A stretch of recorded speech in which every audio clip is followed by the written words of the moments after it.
mwabonye bwa mbere nitwa Nyirabagenzi Alice, nzwi kuri Mama Lionel, ni umubyeyi ufite umugabo n'abana batatu, sengera ku itorero rya Cyahafi. Ushize naje hano bansaba kugaruka, buri mpamvu bansabye kugaruka nuko baryohewe, kandi namwe ndabona munyishimiye. Undi jisho rinyishimiye nze kurireba nkarimenya, n'ijisho rindeba nabi namenye kubitandukanya, n'ijisho rifite ishyari nararimenye, n'irifite ubugome nararimenye, ariko ndabareba nkabona namwe muranyishimiye.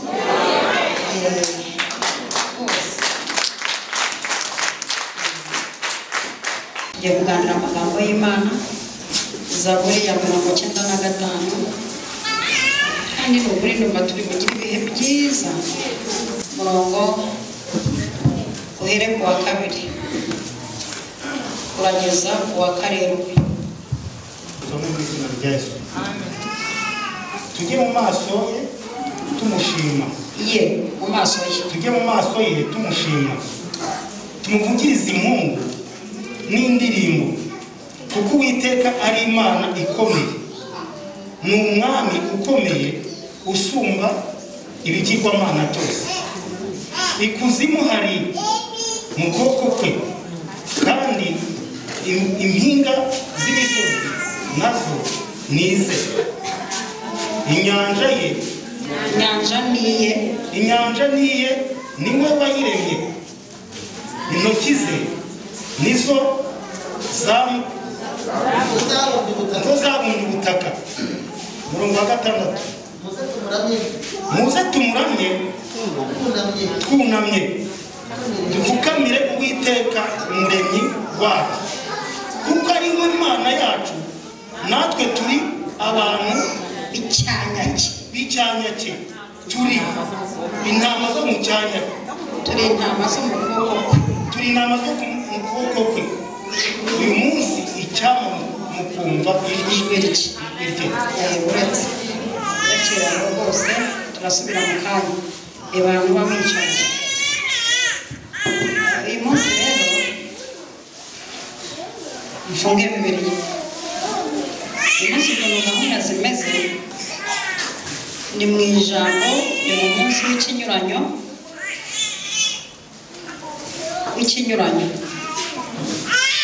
sibyo? Uno munsi ni umunsi w'amasengesho. Umuntu wese uraha yazanye ibyifuzo byo gusaba, siko gahunda zimeze. Ibyifuzo wazanye, babisengeye batabisengeye simbizi, ariko mwazanye ibyifuzo byo gusaba. Ndashaka gukora ikinyuranyo cy'ibyo mwazanye, nkasa n'uguhinduriye systeme yo gusaba agutereka muri systeme yo gushima, sibyo? Iki kirere kimaze iminsi kirimo amasengesho menshi asaba, n'ubundi kuyumva. Ndashaka ko dusa n'abayamanuye tukazamura yo gushima. Muraza kubyumva mu kanya. Yewe Mama Lionel, ntabwo umuntu usaba saa 6, saa 7 kongera, saa 9 ati ko nyitegereje, saa 12 ati njyamye koko ntacyo mpaye, mu gitondo akongera agashyiramo amayinite ati ya gahunda se ya nijoro byagenze gute, saa 7 ati ko isaha yo guteka se irenze, saa 12 ati nyamara ntibaburare nubwo babwiriwe, ijoro ryagera ati koko urongera ungenje nk'ejo. Ibaza ibintu nanga, kandi yewe ibintu nanga n'Imana ibibyanga. Niko gahunda imeze. Ndashaka ko twinjira muri iri jambo riraryoshye. Imana yawe rigiye gukora ibintu bitari burenze ejo kuwa 5, kuko iri jambo rigiye gukora ibintu bitari burenze ejo kuwa 5. Noneho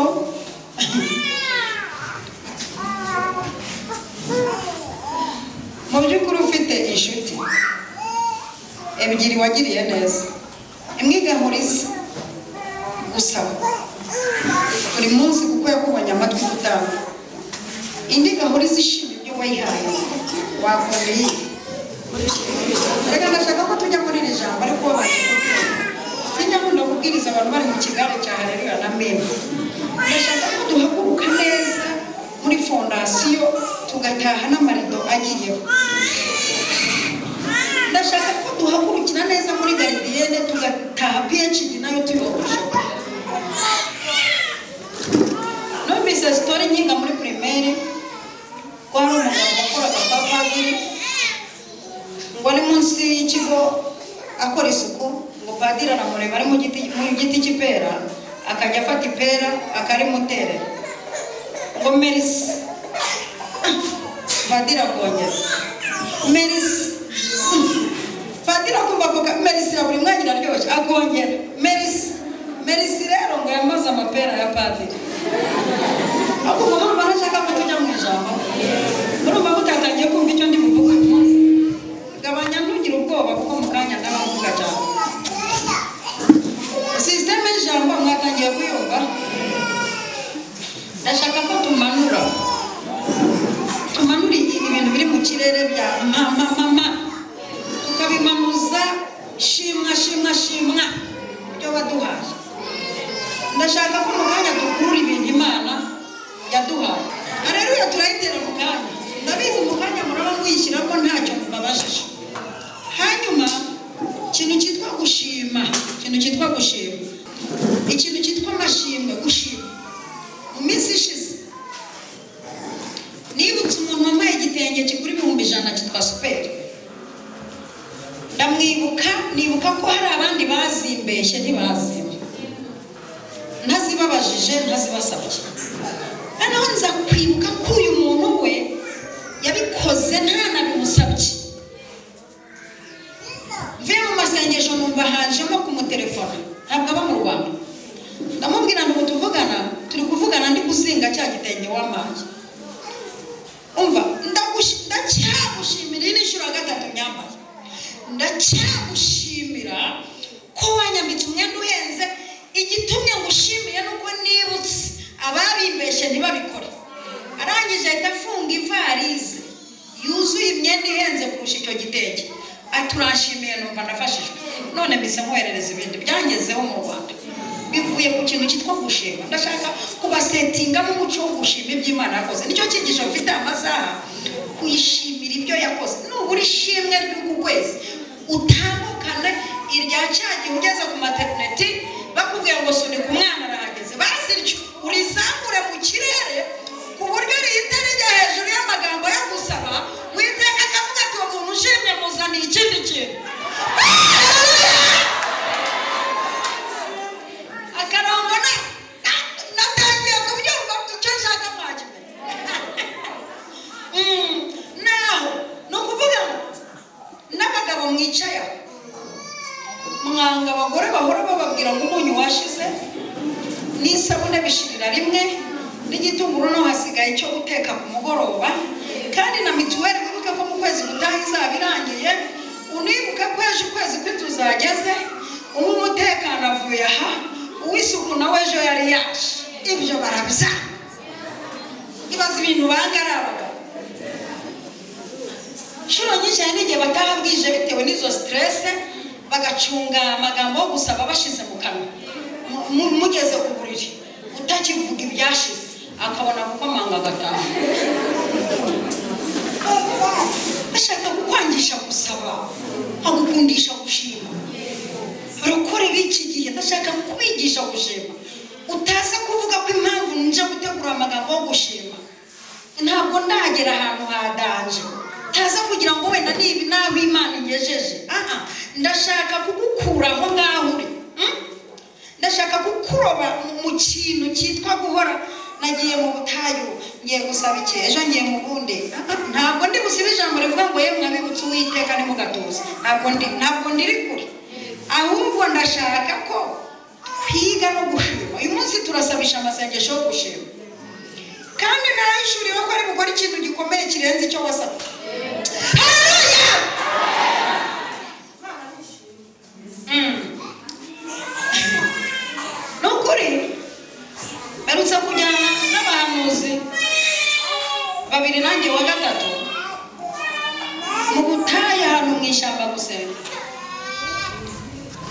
rw'abahanuzi b'abakire bagenzi banjye.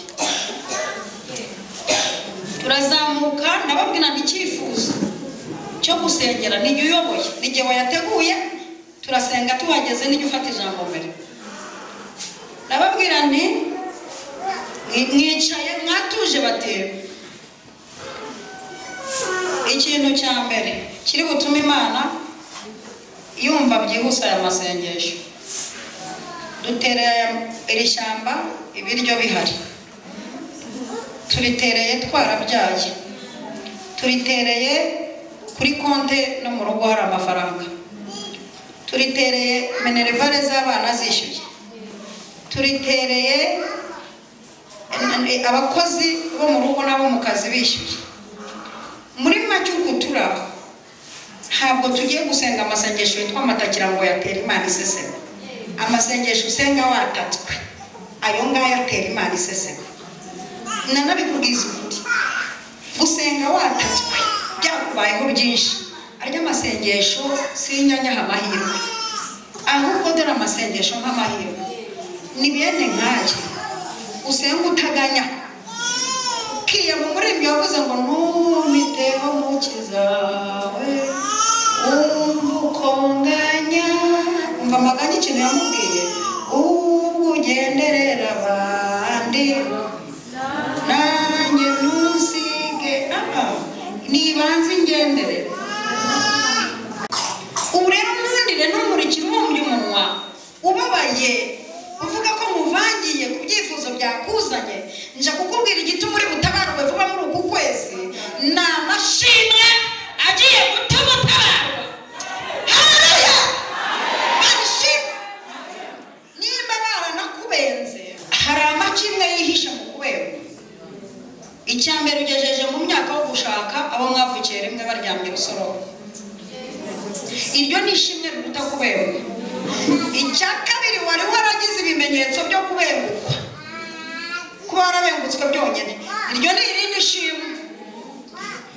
Bakubenza urangije kwiga segonderi, donc ikibazo uhuye nacyo kiryamye nk'amashimwe 10. Uracyumvise? Mu kibazo ufite kibumbaraye cyarumbaraye, ariko weguye gato wabona amashimwe mondani aricyo cyatumye Dawidi abwira Goliyati ati no please uretse gake, ndi kubona urumbaraye, ndi kubona ufite n'amagambo y'iterabwoba, ndi kubona ufite n'intwaro za danje, ariko ntabwo ndi buhangane nawe nabanje guhindukira ngo mpamagara amashimwe y'iby'Imana yakoze utahari. Icya mbere nishe idubu, Imana iramfasha ndabyica. Cya kabiri nica intare jyenyine nuko mbona ibi ndabishimira Imana, iri shimwe ry'ibyo yakoze ndabyicisha Goliyati. Amina. Goliyati yishwe n'amashimwe y'iby'Imana yakoreye mu ijambo. Mwabyumvise icyo kintu? Niba cyumvise avuga ngo amina numve. Ndiyo kabisa.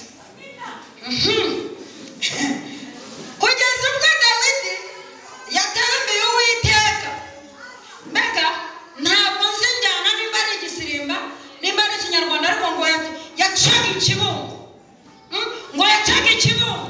Arangije umugore aramuseka ati ariko mwaka byara. Amen. Naje tuyakurura amashimwe y'ibyo yakoze. Ukura amaso ku bibura uyatumbirize ibihari. Satani nakwereka ibibura mwereka ibihari. Atawenga ariko mwabo yanoheka izindi stile zirimo amashimwe yanetraliza abadayimoni bakagwinagara.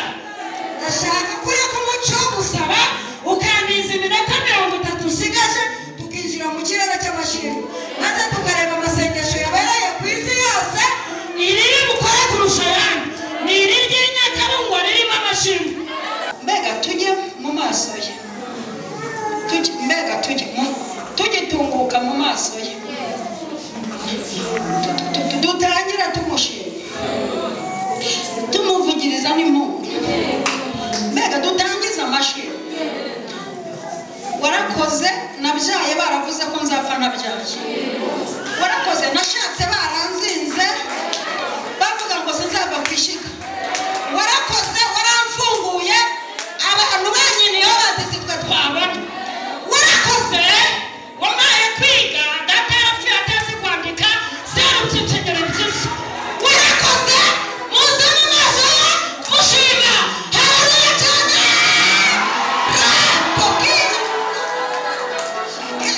mbega mugitunguka mu maso muze n'ibyo yakoze warakoze mbyara umwana harenzeho ukwezi umurozi agira ngo abigezeho ariko nanga ndamubyara ubageze mu mwaka wa kabiri warakoze muze mu maso yo gushima warakoze wanyigije indwara bita negatifu muganga byamucanze none ku bwico warakoze warakoze wamaye kwinjira mu rugo iwanjye nambaye agatimba iwacu ntako bambaye warakoze warakoze warakoze warakoze wamaye kubaka inzu none ngeze ku ma etaje warakoze muze mu maso ye mushima kandi muhimbaza haleluya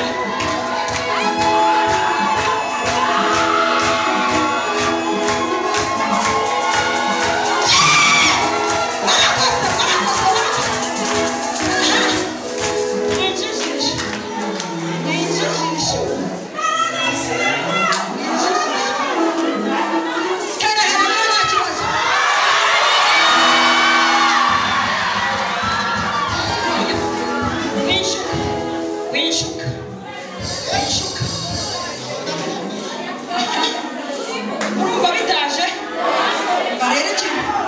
barera ikintu kigiye gutuma dutabarwa mbere y'abandi kandi tubasenze nyuma yabo ikintu kigiye gutuma utabarwa ariko ukiza muri ADPR hari abo yisanzemo ni ukumenya kuza mu maso ye ushima mama ukaza kuza mu maso ye ushima warakoze nubwo ntarashaka tungana babyaye kabiri ariko warakoze wandengeje impfu kuba ngejeje aha uratamana warakoze muze mu maso ye mushima muze mu maso ye mufite ibintu byo gushima gusa mu maso ye mukihagera muze mushima warakoze nubwo narwaye amaso kera ba mama babakubitaga imyotso ariko namenye kugenda bampa marinete warakoze warakoze kuko nibutse ko aya masaha nari ndimo nabaga ndi gupfundikira umugende navayo nkajya kwahirira amatungo navayo nkajya guca ibyarire nkabura umwanya wo koga nkarara mu mbagara nkarara mu niyorosha umusambi ariko warakoze warakoze warakoze Imana warakoze warakoze nubwo yego shaka kwikiriza bagutabara bakugeza warakoze muze mu maso ye mushima mushima ajya afite ibyo gushima ntabwo nzirirwa njya kuzana inkuru muri zaburi ntabwo nenzirirwa njya kuzana inkuru zo kwa Aburahamu Imana yarakoze yamuhaye kubyara ashaje nta nubwo nzirirwa njya kuzana izo kwa Hana Imana yarakoze yamuhaye kubyara ariko babanje kugera ishiro nta nubwo nzirirwa njya kuzana inkuru zo kwa Debora Imana yarakoze yamuhaye kwica Sisera ntabwo nzirirwa njya kuzizana nanjye mfite inkuru nahera mu bwabo mfite inkuru nahera mu bwabo bari abagabo wabazana akabatereka ntibampiga bari abagore wabazana akabatereka ntabwo bampiga mu mashimwe shimwe rya mbere narikura kwa Karisarona aho navukiye ku mukecuru w'inzoga n'umusaza uzi gukubita umugeri inda zikavamo icyambere zavuyemo bambanjirije mama tubwira ko wakwemesha tugakubisaho umugeri ndangije ajya wenda ko ku mugeri ndavuga ryo ni ishimwe rya mbere nakubita Satani akagwa igihombo mwaza mu maso ye mushima mwaza mushima ubwo we ntaryo ukuruye ahita nkurura ishimwe rya kabiri uburyo navutse ntujuje ibiro ariko nkanga nkabaho ariho haturutse izina bitagira abagenzi nagendesheje mama ngaho mu bapfumu umurozi yaranweje mu nda ndinda mara umwaka myaka nyirimo papa ritira izina ryaba ripfuye ubusa. Begera musaza wanjye Murekezi Joseph bati mushakira izina, ati nkurikije ukuntu yagendesheje mama ndamwita Nyirabagenzi. Maze kurya igaburo ryaramenye ko umuntu ahindura ibintu bigahinduka, bitanjya ahantu mfata izina ryitwa Nyirabagenzi, bitandihinduramo kugenda nkagera aho batageze. Ubu ndimo ndabisikana indege iramenyereza iyindi, nibwo ndi Nyirabagenzi, ndava mu ntara njya mu yindi, ndava mu gihugu njya mu kindi, ndava mu bukire njya mu bundi. Ubu nibwo ndi Nyirabagenzi. Muze mu maso ye mushima, vuga ngo amina.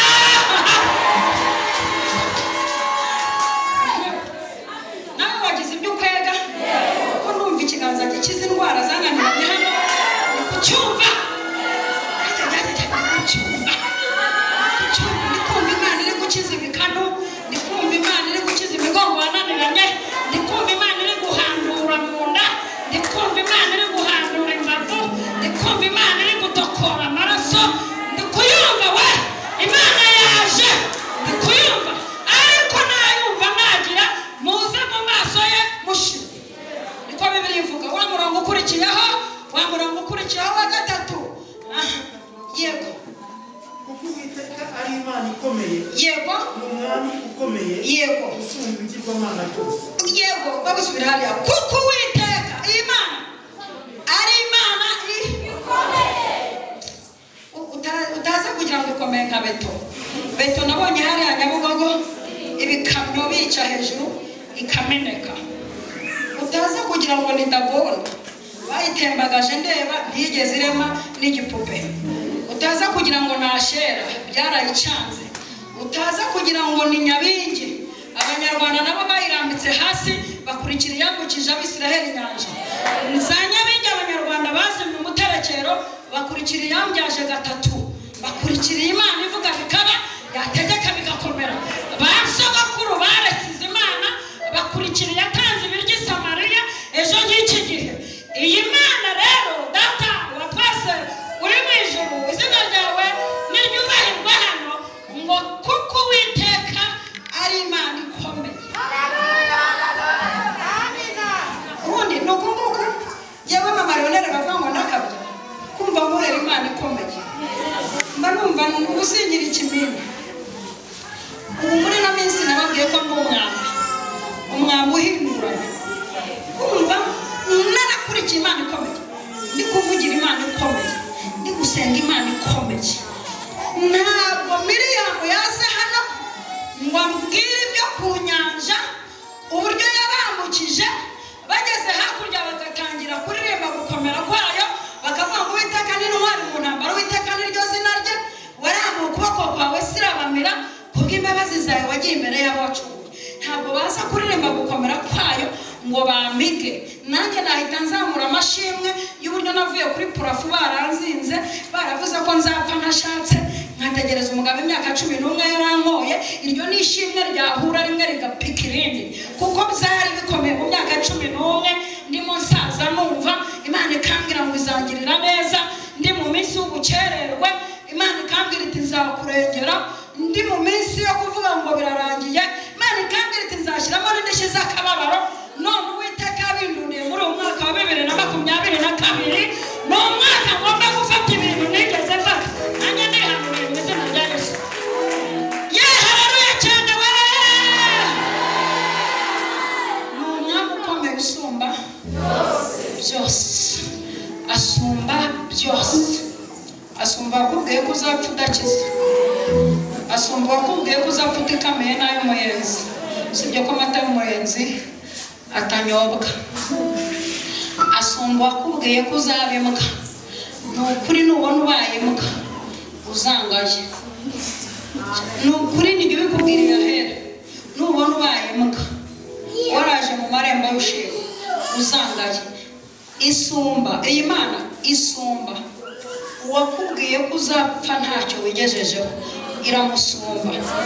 Iyi Mana isumba Nebukadinezari wavuze ngo nimutubararire iki kigirwamana ngo ntabwo muri bunkire, iramusumba. Iyi Mana isumba metero za so, isumba igisekuru kiwanyu, isumba byose. Haleluya. Ndakumva data usumba maremare bubatse imbere yanjye yuko ntacyo nzageraho urayasumba muvuga ngo nibyo. Umurongo wa 4 ngo ikuzimu harimo ukuboko kwe kandi impinga z'imisozi nazo nize. Uzabaze Satani umunsi ahura n'uku kuboko. Yarabafasha abera akabafungira ikuzimu, akajya ahora ababwira ngo Imana izaza ryari, uyu Yesu muhora muvuga azaza ryari. Ndashaka kukubwira ukuboko k'uburyo kuhagera. Abera bakajya bavuga bati ni ukuri nubwo ataraza dufite ikintu cyitwa ibyiringiro, twumva azaza kandi naza ntabwo azaza ngo adusuhuze agende, azadufungurira tugende i Yerusalemu. Ikintu kitubwira ko azaza dufite ikintu cyitwa ibyiringiro. Ndashaka kukubwira ko ukuboko kw'Imana kugera ikuzimu, uku kuboko kugeraho amarozi bayabitse, uku kuboko kugeraho bakuzingiye, uku kuboko kugeraho ibyawe biri, uku kuboko kugeraho ubutunzi buhishwe, uku kuboko kugeraho babikenyeye. Turi kumva ibintu biri kuremeka, turi kumva umwami twiringiye azaza akatuzamura mu minota mike. Ukuboko k'Uwiteka kumanura umugabo Yesaya, arabasanga aho bafungiraniye, arababwira ati nimuhumure, nsize muhanuye, mvuze ko azaza, duhawe umwana w'umuhungu azitwa igitangaza. Nsize muhanuye azaza mu minsi mike. Umusaza Simeyoni amanuka ababwira ati nimuhumure, nsize muteruye. Ni ukuri kw'Imana ukuboko k'Uwiteka kuri aha hantu. Mu yindi minsi Yohana araza ati nsize mubatije, ari hafi kuza. Mu minsi mike araza ati arampamagaye, ubu ndazutse ndigire kumwe namwe. Mu minsi mike Uwiteka nyir'ibihe akora ikintu ntazibagirwa, ariko kimpesheje agaciro n'umugore, akora ikintu gikomeye ariko kimpesheje ijambo. Uwapfubye agapfanishamo n'isheza, amaze gupfa Satani agira ngo arabikemuye, agera ikuzimu, aramubwira ati mpereza, amwambura imfunguzo, aragenda afungurira abera, arabazamukana. Ukuboko k'Uwiteka n'ikuzimu kugerayo. Muvuge ngo mina cyane. Kandi impinga z'imisozi,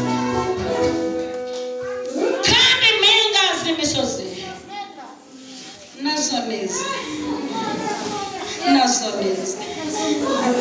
Mbega amashimwe uburyo agiye kudushyira ku mpinga z'imisozi nazo neza. Ubwo menye ku mpinga z'imisozi arize, sinirirwa njya mu mpinga z'imisozi, ndamanukira hano mu Kagera mpitane Vigo, nambikire mu Kagarama ndebe etaje igeretse 4, nambi Haleluya. Impinga z'imisozi data we, impinga z'imisozi yewe data we. Mbega Imana nkorera uburyo ikize ahantu hose irahakontorora. Impinga z'imisozi burya nazo nize. Bwira Satani ko arize, bwira Satani ko ahora kwambuye abaho Uwiteka twavu. Impinga z'imisozi mbere Imana icyubahiro n'amaboko abiri. Haguruka mbere Imana icyubahiro, haguruka ishimire impinga z'imisozi ariza. Imana ishimire, Imana ishimire. Uko muhagaze Uwiteka ahagarare mu byanyu, ahagarare ku bibagendaho, ahagarare ku byanyu. Amen. Intoki ze nizo zabumbye ubutaka. Wabyumvise neza? Intoki ze. Umuntu ahera he akubwira ko uzabyara umubajije? Umuntu ahera he akubwira ngo uzatwita umubajije? Umuntu ahera he akubwira ngo uzapfa ntacyo ugezeho? Uhera he uyikoreye imivumo itagira umumaro, kandi tuvumbuye aho password y'ibyacu inyanja niye, niwe wayiremye. Intoki ze nizo zabumbye ubutaka. Umurongo wa 6, nimuze tumurame.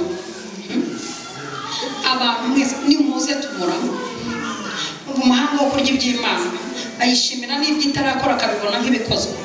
Fata ibintu bitarakoreka ubifate nk'ibyakoretse. Ntabwo ko barokore mugora mwingora. Wingora dore ugiye kwakira. Imenyereze.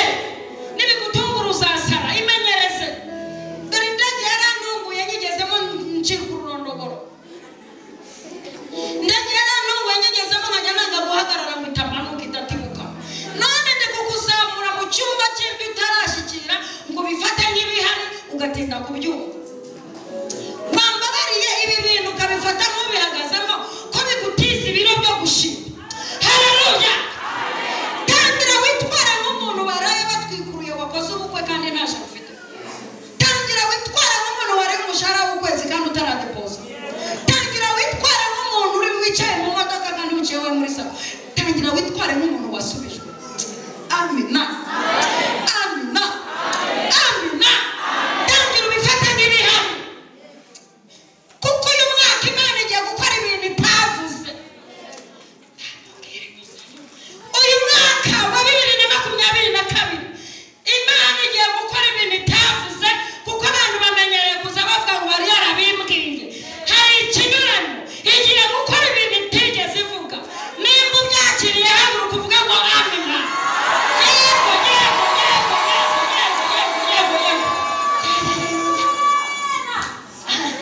Ari ikintu navumbuye. Reka mbabwire ikintu navumbuye. Mwarimu atanga amanota akurikije uko umunyeshuri yayakoreye.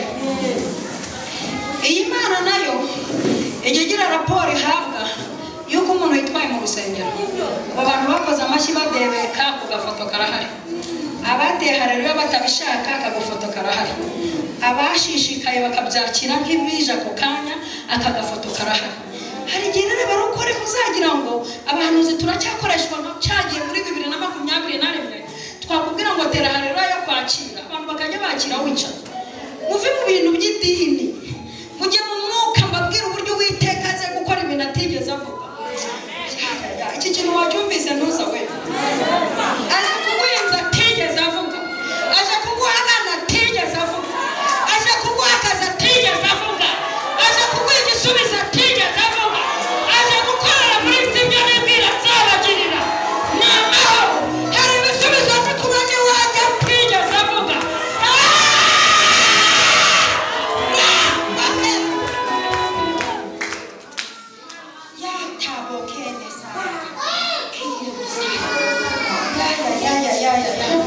Akuzanisha utatigeze avuga. Nawe agiye kugutuza ahantu atigeze akubwira. Agiye kukujyana mu gihugu atigeze akubwira. Agiye kuguhuza n'ibintu atavuzeho. Dosiye y'ibyo yavuze irabitse. Uyu mwaka hagiye kubanzwa ibyo atavuze.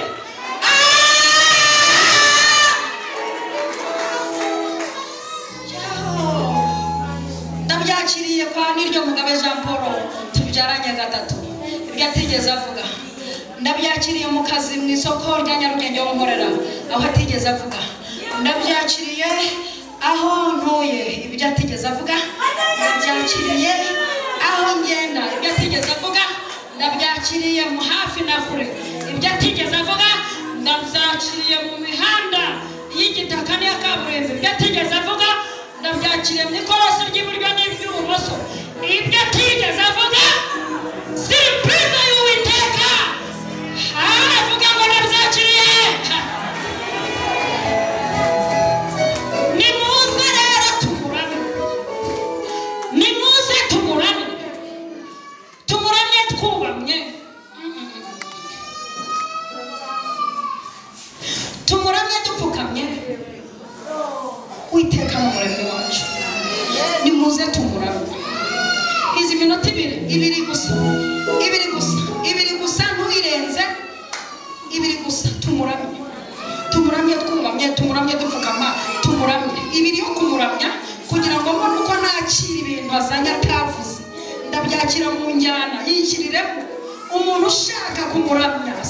Umva injyana uko byumva. Nizi minota kumuramya. Ndashaka ko igipimo cyo kuramya Uwiteka gisumba ibyifuzo nazamuye hanyuma kirihutisha ibyo itavuze. Yego! Yego! Nimuze tumuramye. Kuba! Dupfira! Dupfukame! Amajwi! Injyana z'igikoro! Muze tumuramye! Muze tumuramye! Yaduhaye umujyi wa Kigali! Muze tumuramye! Yaduhaye abana kwiga! Muze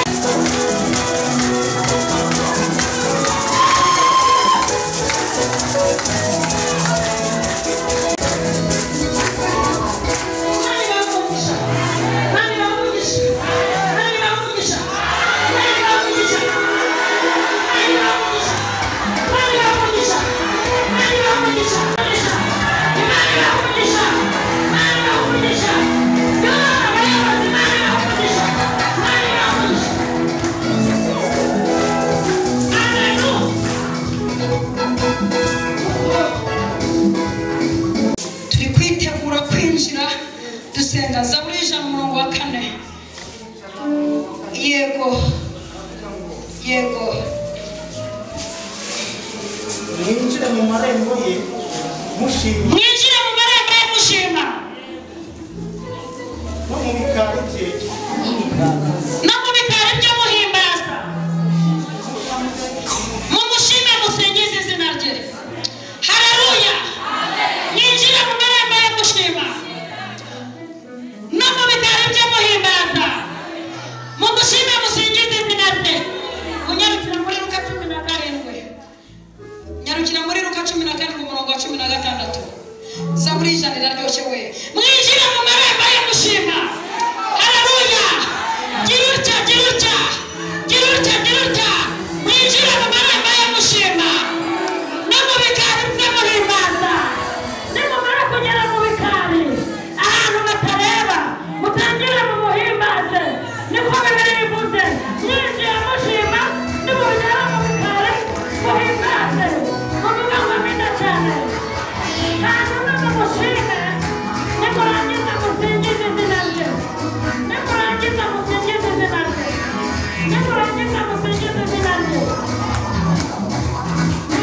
icuranga unyuze mu mwaka ni byiza gucuranga ariko ukanyuzamo kambere sibyo iri jambo ririmo ibyiciro byinshi kandi biryoshye icya mbere mwinjire mu marembo y'amashuri nimubigera mu bikari muhimbaza nyuma yo kumuhimbariza mu bikari mufate izina rye murisingize maze bavuga bene wacu ngo nzasingiza Imana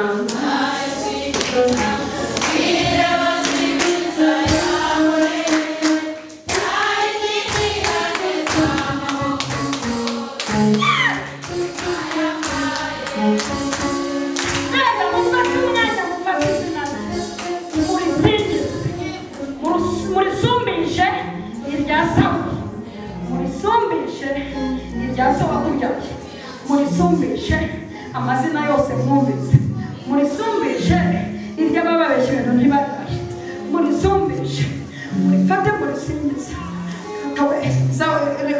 Luka 17:16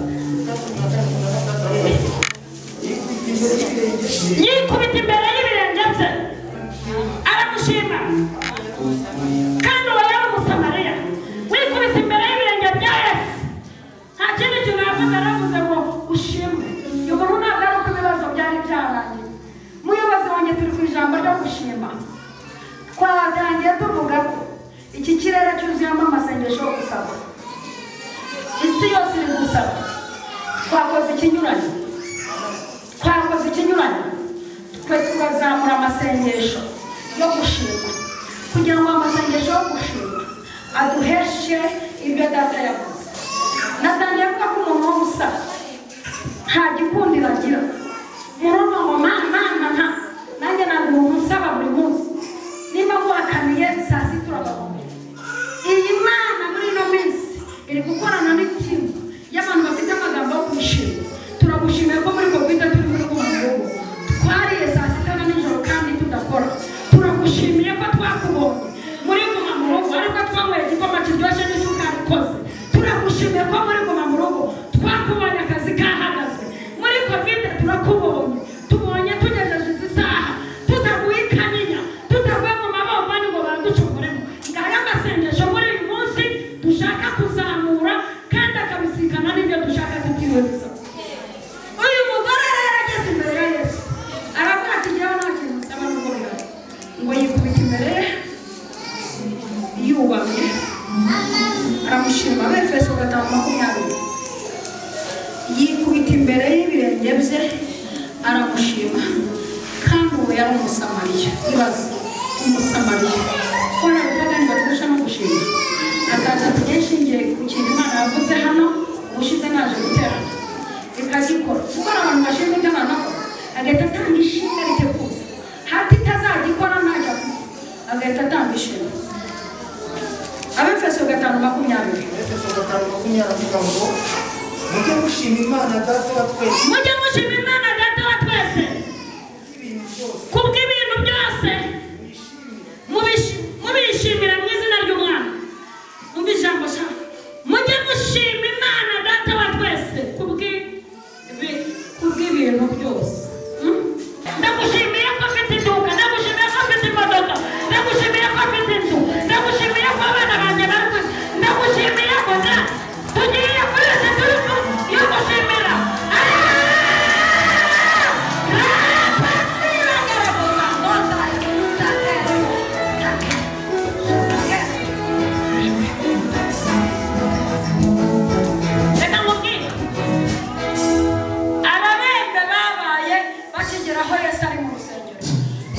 bakimusanga bari mu rusengero n'amagambo menshi bavuze uko Bibiliya ivuga ngo bakigenda barakira urumva ngo bakigenda urambwira ko imbibi z'uru rusengero muzirenga hagashubijwe abantu barenga 10 n'ibitabaho sinzahanura kuko mba nzaba mfunyika kandi simfunyika kuko ntanzara undi muhanuzi udashonje avuga ibintu bigahita binaba kwa Aburahamu Kirindi igeze mu ryinyo bamaze kurya inyama bageze bitekeshejwe inshyushyu baravuze ngo n'imyaka nk'iki gihe umuhanuzi udashonje ahantu byihuta ntanzara afite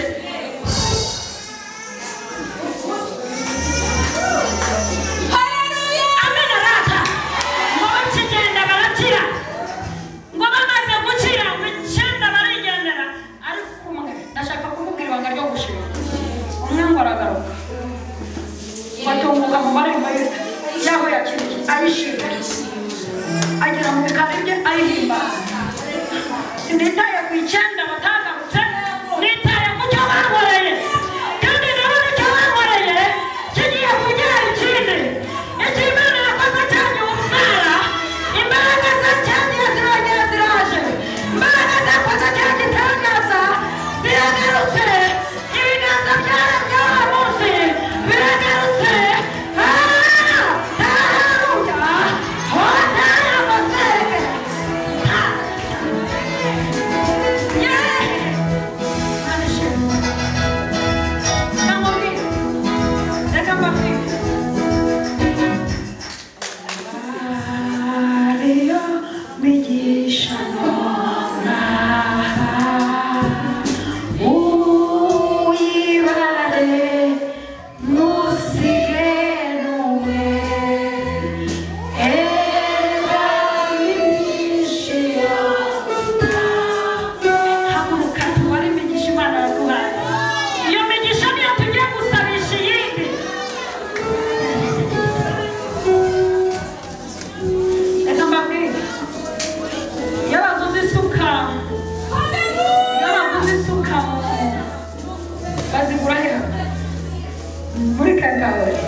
bayisohora muri kenkayori twisuka bayigezaho bagiye gusabira umukobwa ikitwa cyozi cyongereye sibyo ikitwa cyozi kubera aho igeze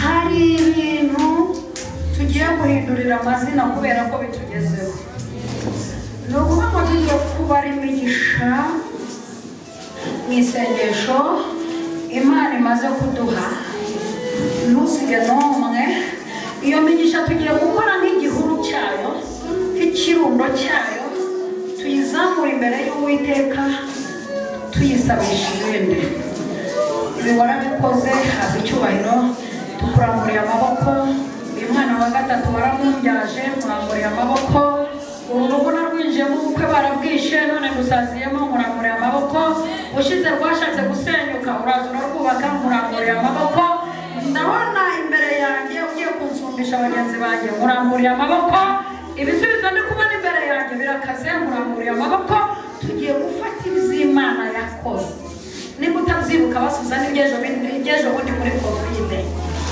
bizane uburyo kurengeye hapfuye ibizongerezi we bibuye kanyinya ubizamurura n'uburyo tugiye kurya ibya data ni muri uku kwezi kwa kabiri yewe nzagaruka hano mu kwezi kwa gatatu mvuye mu kindi gihugu mfite urugendo nzagaruka mu kwezi kwa gatatu mufite amashimwe y'urufaya nzagaruka muri kuvuga iby'Imana yakoze indirimbo iri mu kanwa n'iby'Imana ikora biradutangaza ntabwo babimenye uko biri tugiye kuvuga ngo izategeka isi yose aho ikibazo igisubizo cyawe cyose kiri izategeka isi yose cyiza wanyuze muri runaka ndarya wanyuze mu muntu amafaranga ndahaha cyagiye ndabonye gukora kwawe cyagiye narakubonye abaganga byabacanze bafata umwanzuro wo kumbaga ariko nta hantu umwana muzima cyagiye igihe bandoga nyambasaka cyagiye ndabonye nyamwana umeze amahembe yeee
Jésus ne change pas.